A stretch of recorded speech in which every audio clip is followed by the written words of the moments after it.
how to deal with a busy brain and overwhelm. It's massive. I feel this on a regular basis because I have ADHD, dyslexia.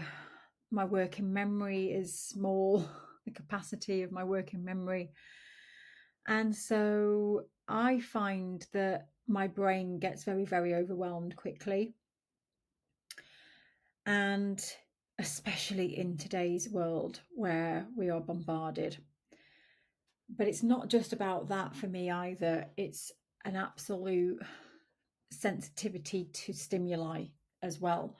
So I want to talk about this and 3 steps that I take when I start to feel overwhelmed and when my brain gets busy. So I'm going to describe this from my own point of view, but I would imagine you can all relate because we're creative people. So our brains has ideas, and we live in the same world as in the social media, the constant noise, the scrolling, the amount of things going on in the world that we live in this modern day age. And so it happens to all of us. And the overwhelm for me is, and the busy brain, for me, what it feels like when it is extreme is that my head is spinning. It feels like a spinning top. So when I get so overwhelmed, it's like my brain is spinning and I can't actually grasp my thoughts. And I actually sometimes feel like my brain is in a million different places and I'm not one complete person. It's crazy. And actually, I was thinking about this the other day about how, oh my gosh, how centuries ago I was watching some period drama on TV and how people like us, it would have been seen as complete and utter madness. And you can understand why some artists were written off as being crazy because they just were so probably likely misunderstood because they have really intense brains and no support or help to deal with that. And we're living in a great world where it is still misunderstood, but very much in our favour right now of being more inclusive. So for me, it's some things that spark it off, and I think it's good to know what sparks it off and understand more about yourself in terms of the overwhelm. So if you find yourself saying I'm overwhelmed, because I used to say that a lot, I'm overwhelmed, I'm so busy. And when I found myself saying those 2 words, I'm overwhelmed, busy, I was like, what do I actually mean by that? Because if number one, if I keep saying that over and over and over again, it fuels the overwhelm, it fuels the busyness. So it's good to recognize it, absolutely recognize it in the first instance, but pinpoint why, where is it coming from? And for me, over time, I've realized that, for example, going to the shops is incredibly overwhelming to the point I can sometimes leave with a migraine. So now I go shopping with my earplugs in. I'm even tempted to go with my sunglasses on because I'm really impacted by light. I've got a disorder. I've got really dry eyes and whatever. Um, so I got visions of me going around the supermarket with my shades on, my cap, and my earbuds in just to get through the food shop because it's so overstimulating. The amount of signs that I'm reading and the lights, the sounds, I find it incredibly overwhelming.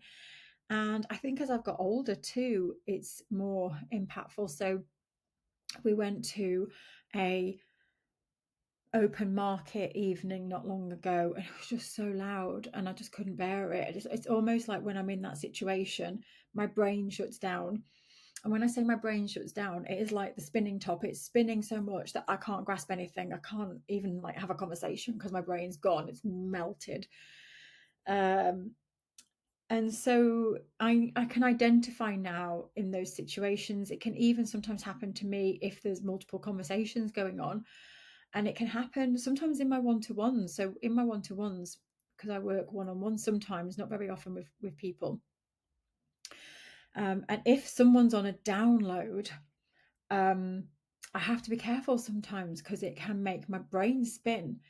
And so I've got better at that of deducing, like downloading, make notes. So in every situation where I found myself get overwhelmed, I notice it and then I've started to put things into place that help me. So physically, wearing the earbuds wearing my cap. So if I'm working out in a cafe or something like that, which helps because I like to get out of the house. However, sometimes it can be really overstimulating. It can make my head spin if I'm in a public place and there's too much going on.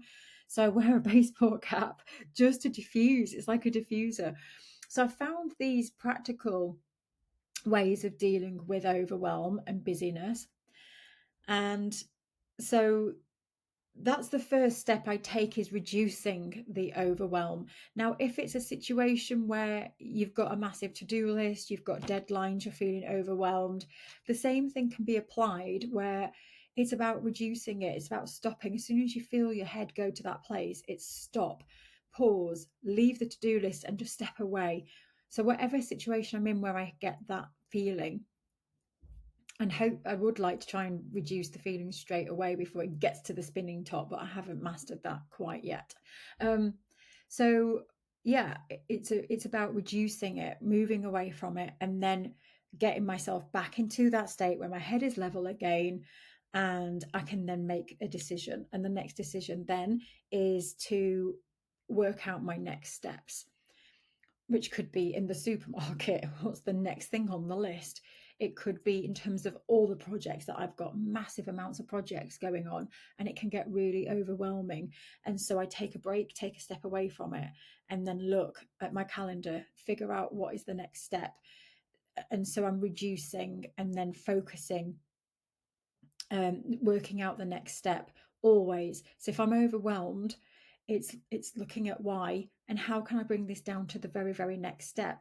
And if there are lots of other things going on, learning how to park those for now. And this has been a skill I've developed over years, of being able to whittle things down and hide everything away. And that's why sometimes I go and work in a cafe. I get away from the to-do lists, from the silent to-do lists that are around the house, that like the things that I got to hang on the wall, the curtains that haven't been taken up yet, the bin that still doesn't exist here that I need to order. You know, sitting in this room, there are so many silent to-do lists. So if I take myself out of the environment and just literally with a post-it note on it, this is all I've got to focus on, and I detach myself from everything else. So again, it's figuring out how to deal with that. So over time I've realized that I have to get out of the house and I have to be with that one post-it note. Otherwise everything consumes me, eats me up and spits me out. And so it's learning all the time. I'm being consciously aware of what I need, what my needs are. And then, so I'm going to just go through these steps. I've got them on a scrap of paper here. So the first step is reducing the overwhelm in whatever way that is, whether it's stop, pause, put some earbuds in, sunglasses on, music just to distract you for a moment. It's like remove yourself from the overwhelm. And then what is the next step once you've got regained that clarity? It's looking at the things that you have and deducing that down into one next step. And if you're unclear how to do that, go to the previous podcast 198, because I talk about how to bring things down to one next step. So I focus on my next step. I do whatever I need to do to eliminate anything else that's maybe bothering me, even if it's for 15 minutes, setting a timer. If there's something else that's really consuming me, one of the things that can throw me and distract my brain and overwhelm me is if there's something personal going on in my life where I struggle to focus on other things. So even if I can just carve out 10 minutes where I go, right, I'm just not going to think about this and I'm going to focus on this one task instead, put the music in my ears and I focus on that one task. If I can do 10 minutes, sometimes then I'll do a little bit longer. It's just that step towards doing something. And then that leads me to the final step, is then focus and celebrate. So once we've got that momentum going and we've whittled it down to the one next step, is focusing on that.